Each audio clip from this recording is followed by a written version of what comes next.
చిన్నప్పుడు షాపుకి పోతే బి లైక్, అంకుల్ ఇదిగోండి డబ్బులు, ఎంతైనా అంకుల్ వీటికి.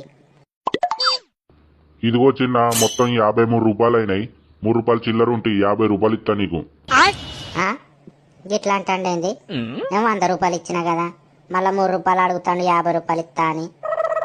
ఇప్పుడు మళ్ళీ అడిగిందనుకో లెక్కలు రావనుకుంటాడు కావచ్చు నాకు.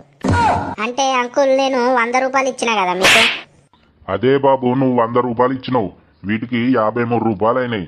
3 రూపాయలు చిల్లర ఉంటే 50 రూపాయలు లోటు ఇస్తా అంటానా.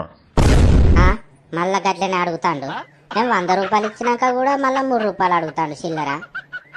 ఓ అంకుల్, నాకే 50 రూపాయలు వస్తాయి కదా, ఆ 50 రూపాయలలో 3 రూపాయలు కట్ చేసుకొని ఇయ్యరు అంకుల్. బాబు, నువ్వు ఎన్నో తరగతి అసలు? ఇట్లా అడుగుతాండేంది? లెక్కలు రావని అర్థమైందా ఏంది? ఇప్పుడు నా తరగతి చెప్తే నా ఇజ్జత్ పోతుంది. అంటే అంకుల్ ఇక వీటికి ఎంత అయితే అంత తీసుకొని